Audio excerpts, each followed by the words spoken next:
talking toffee. Talking toffee. Toffee talk with Lindsay. She's going to show us how to make this special creation for Valentine's Day. It is buttery and made with love. And here to show us how to make this gorgeous toffee is Lindsay. Good to see you again. Thanks for having me back. Yes, so wonderful to have you back. And I was wondering, this is an unusual recipe. How did you stumble upon it? So I first started making this with girlfriends in college. It was like Friday night, wanted something fun to do. And as we got more sophisticated, the recipe got a little more sophisticated too. Of course. and basic ingredients, right? Yep. Easy to find. I'm looking at saltines here. Straight crackers. Yes. So we're gonna start with these. I'm gonna have you line these up on the pan for me, and you can use really like any cracker. Matzah's great because it's naturally gluten-free. Great. The rule is that you're looking for a cracker that tastes like cardboard. Cardboard. So does that mean if I have like old salty crackers in my pantry, I could whip them for this recipe? Perfect. They're just there for crunch and salt. Okay. We're gonna add all the flavor and like buttery deliciousness with the toffee. So that is next, and all we need for that is just butter and sugar. So just 2 ingredients. I love that because, you know, a lot of toffee that you find in the store is made with high fructose corn syrup. Just 2 ingredients. Exactly. So we have combined these 2 together. Okay. And I whisked it up until that sugar melted, and then we just let it boil for about 5 minutes.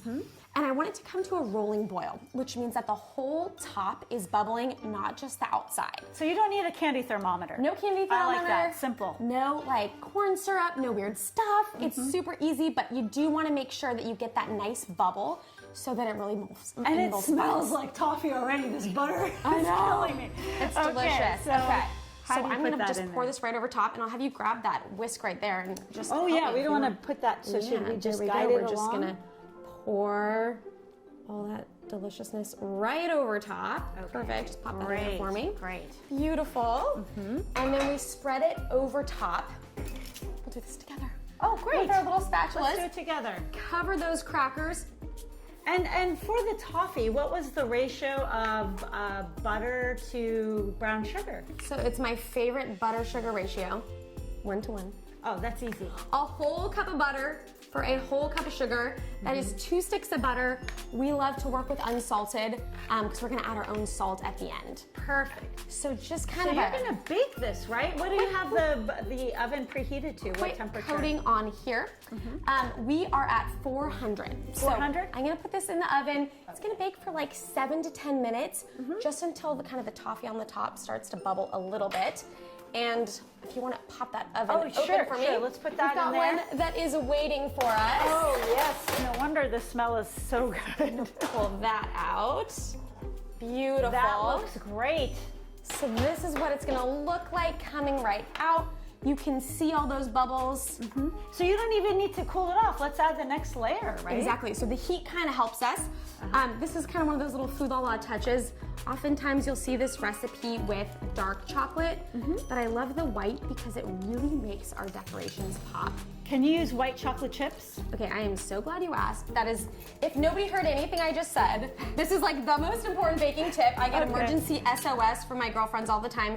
White chocolate is really hard to melt. Oh, so when you see stuff on clumps. Pinterest and it looks all beautiful and white and melty, they're using these things called like chocolate melts, which is what these are, and they're pre-tempered, and so they melt really nicely.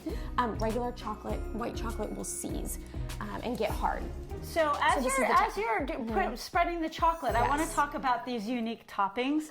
We've got gold unicorns over here. Of course. This is great. And little mini hearts. It looks like cocoa nibs and edible flower petals. Now, can people get these pretty much everywhere? Or? Yep, these are kind of part of the Food La La, like our brand collection. But oftentimes you can find these at craft stores. Those are great places to look for sprinkles and things like that. It's going to melt because the temperature is quite hot. Should we show them what it looks like after? Exactly, Let's take a look. We would spread all this out. We can do our chocolate drizzle on top. Okay. And then we of course have this beauty right here. That already is so done. stunning. You already have all of the toppings ready. Now, what I really like is you could make them gift friendly. You cut them up in pieces. And I love what you did here. And as you can see, it wrapped up, and I see it what looks like a granita on top. What is this exactly? Yes. So this is so fun. This is like a little homage to the 90s. Like when I was growing up, my mom used to make this for slumber party drinks. It is literally just a can of, now I use organic, but frozen lemonade that we blend up with a little bit of ice, strawberries, and mint leaves. Perfect. Well, Yes. this is incredible. It's sweet and salty. Thank you so much, Lindy. And just to show you, we think alike. We came, without even planning it, we came with very similar shoes, as you can see. So I was wondering, what is the way to your heart? Chocolate and shoes like me, or something entirely different?